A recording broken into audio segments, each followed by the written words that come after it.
Good morning, everyone. I'm Imanaka from Kyoto University. Today, I'll talk about the current situation of Fukushima-Daiichi nuclear power plant, where a big accident happened 10 years ago. So today, I call this plant, nuclear power plant, HF. HF mean, H means number one, and F means, of course, Fukushima. So you can see the photo of HF taken 2 years ago. You can see 4 reactors. At the time of earthquake and tsunami, there are 6 reactors. And number one, number three, number four. And number 5 and 6 are on the other side. And at the time of earthquake, so 3 reactors from number one, number two, number three were operating, and number 4 and number 5 and number 6 were not operating because of maintenance back. And so meltdown happened at these 3 reactors, number 1, number 3, number 2, number 3. And number 4 was also damaged. And you can see lots of tanks which contain contaminated water. So I'll talk later about this issue. So at first, I talk about the reactors, broken reactors. This number 1, number 2, number 3, number 4.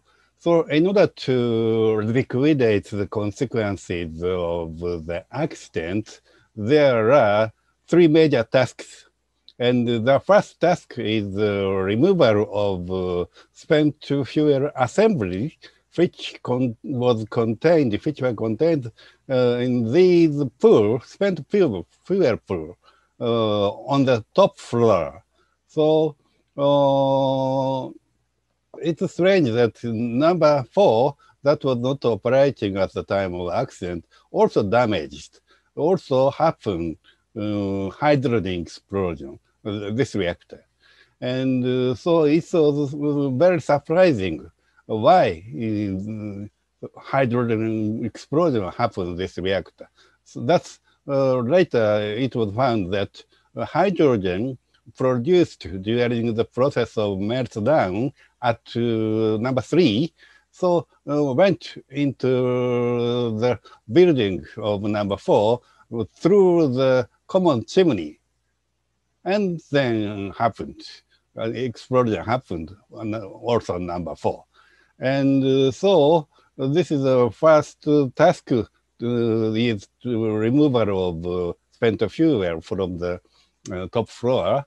And so about number 4, all spent fuel assembly were already removed maybe 5 years ago. And then now they are removing fuel assembly from number 3. And now they are preparing this work from number 1 and number 2. And second task, this is a more difficult task, is to removal of fuel debris which were inside containment. And it's considered that the most of fuel debris from our number 1, number 3, so dropped on the floor of containment. And of course, a large part of debris remained also inside reactor vessels. Very, very difficult task because very, very high level of radiation. And the third task is so how to dismantle, how to do these reactor building, turbine building, and other facilities of HF site. I'll show the example of so inside containment. This is number 2 reactor. So this is 2 or 3 years ago, they succeeded enter a small robot into the containment through the small hole, which used to be before the accident for maintenance work. Maybe diameter is about 10 centimeters or so. They entered small robot and checked this area and found debris and could touch using the small hand of this robot. And they checked only this area.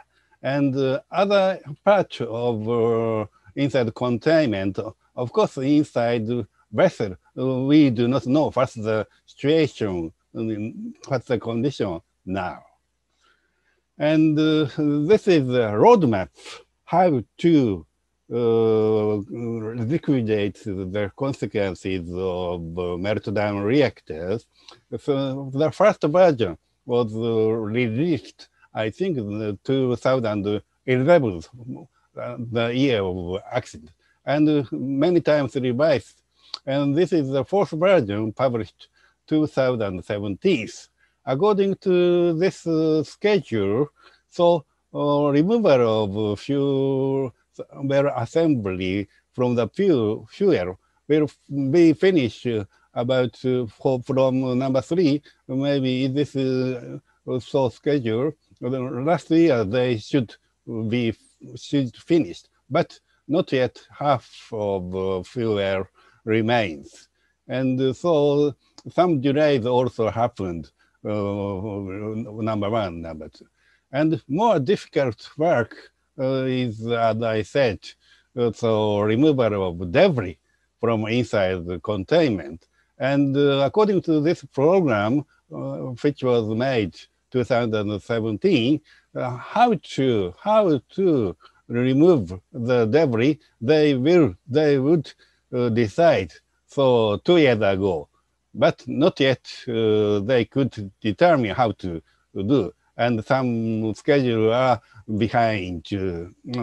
Works are going behind schedule.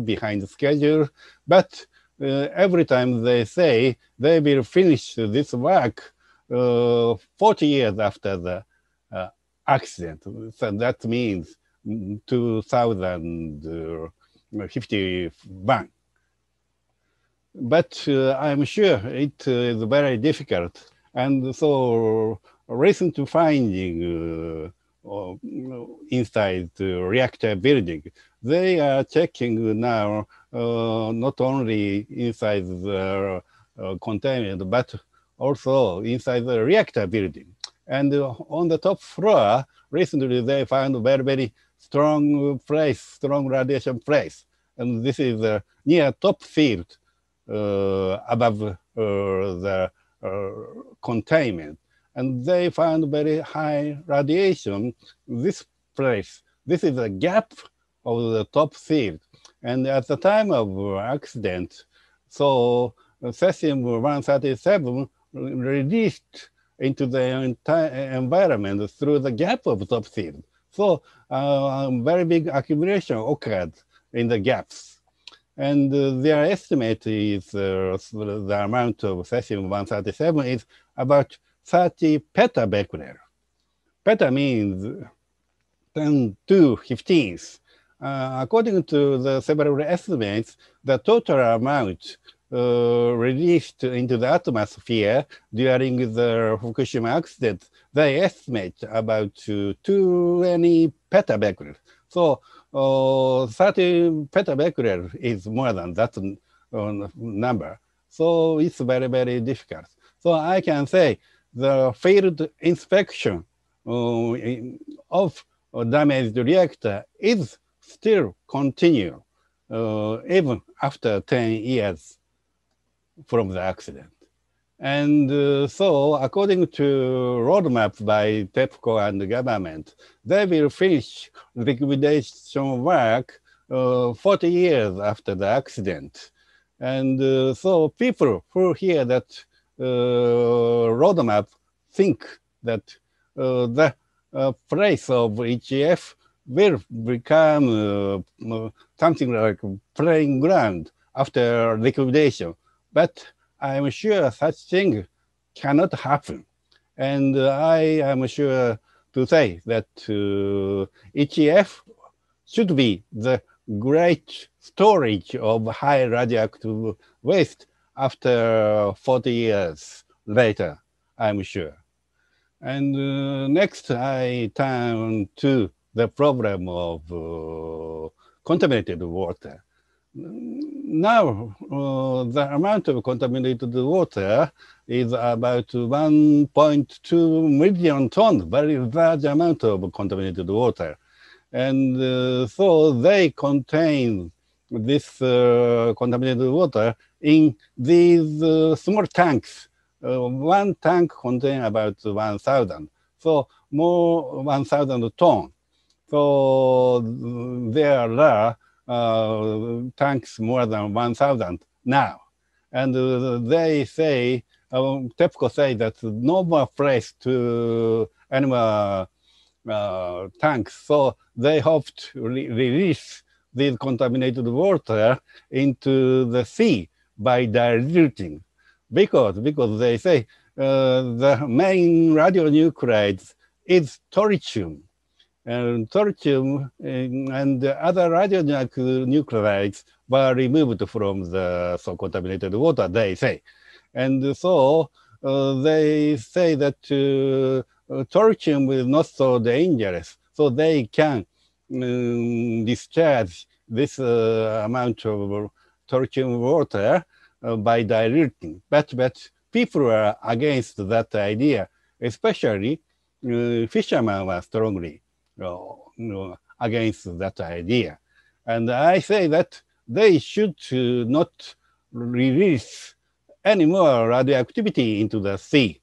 So they should reserve this contaminated water in big tanks, or they should reserve this radioactivity by solidification into concrete or so. This is my idea. And so why such a large amount of contaminated water accumulated? And so you can see, so there is before the building, before the construction of HEF, there is a small river and big stream of underground water. And they built above the underground water, HEF power nuclear plant.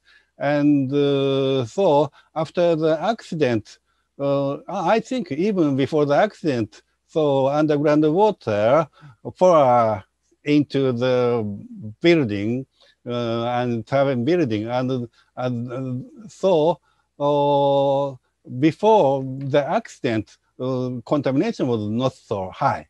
But after the accident, inside the building are very highly contaminated. So all underground water which enter the buildings became contamination.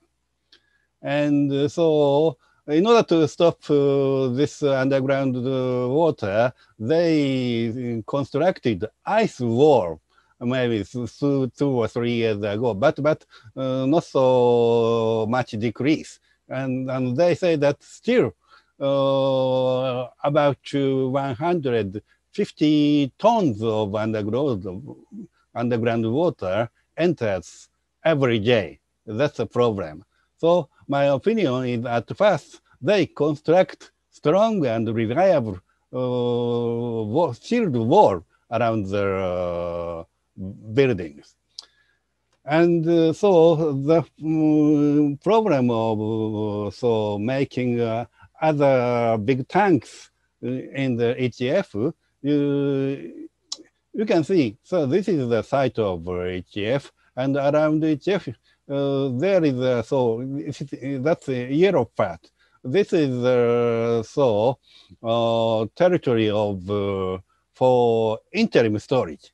Our Ministry of Environment have this interim storage. After the accident, they bought the territory from the farmers, and so first the purpose of this interim storage is collect here from the contaminated territory around this area. They are doing decommissionation work, and contaminated soil and other contaminated materials are brought into this interim storage. The strange and very, very strange thing is why this is interim. So at the time this interim storage was planned, our government said, so they will store radioactive waste for 30 years. And after 30 years, they will move radioactive waste to the final storage.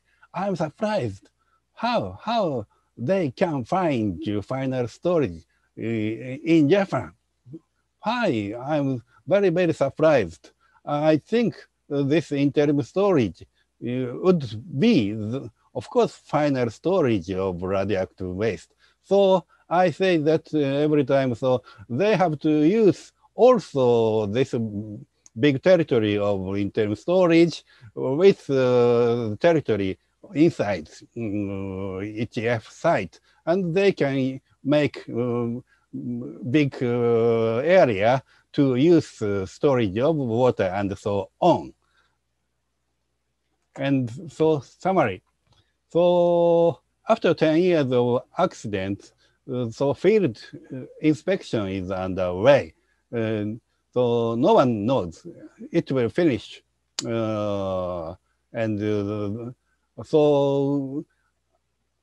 while inspection is doing, we cannot determine how to remove the debris inside the reactors.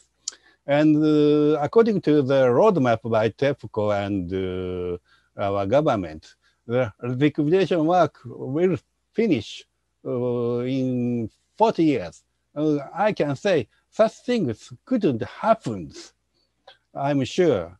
And so according to the, about nuclear radioactive waste, they have to store these higher level of nuclear waste inside the HF reactors. So the HF cannot be again plain reactors. Then no more release of radioactive material into the sea. They have to reserve these contaminated water inside the HF together with the interim storage area. And so they have to construct a strong and reliable shield wall in order to stop entering the underground water. And finally, I would like to say that the most thing what we can do at HF site is only passing over this negative heritage to the next generation with plans prospecting for 100 and 200 years or more, something like Chernobyl do. Thank you very much for your attention.